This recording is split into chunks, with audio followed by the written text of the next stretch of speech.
Welcome to our show. Today, we're going to take a look at bullying. I would like for each of you to introduce yourself and just briefly tell me what you do. Gregory Sain, stake your claim. Well, you know, that was my little piece when I was on WVON.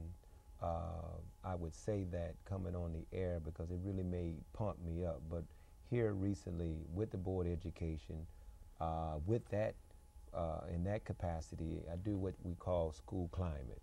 And that's going around fixing problems, really looking at schools when they're out of control.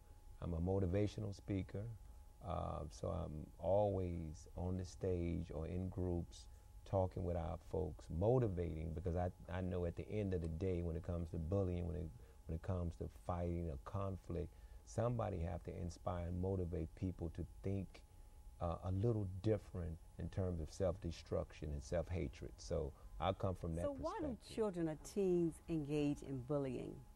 Why do they? Any of you just... Well, you know, Rudy mentioned this whole psychological piece of power. And believe it or not, we all have had some experience with being bullied or finding ways to get away from it. It didn't start today. It's old.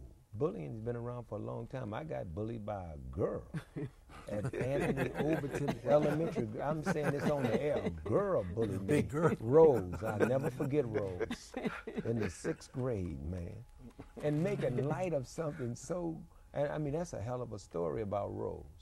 But it wasn't no psychological damage to me because Rose helped me to be one of the fastest men in the world at one time. I ended up getting a scholarship on the track team for Drake because of you, Rose. If you quarter mile, huh? Right. So you want to thank Rose. Yeah, I want to thank Rose for that. But I grew up in a Robert Taylor home. I heard you mention about the Robert Taylor. We had folks who we had more values. So when you did get bullied, you could go to the teacher. Some people would believe you. They were observing. They watched certain people pick on other folks. So in our culture, bullying wasn't as great as it is in, say, the suburbs, where they isolate folks and don't speak to them, leave them sitting at the table by themselves. It's a lot of different ways people bully folks. Mm-hmm. So, but bully was always been like the bully was this bad guy.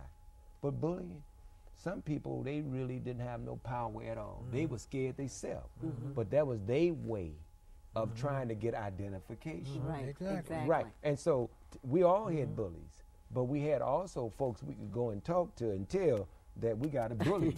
And every school used to have one bully. Now you got just renegades. Yeah, you got a bunch of folks. Yeah, a lot of. You know, everybody had a bully. In the neighborhood, you had a bully. You didn't just have a bully in the school. There was a bully per block. Mm-hmm.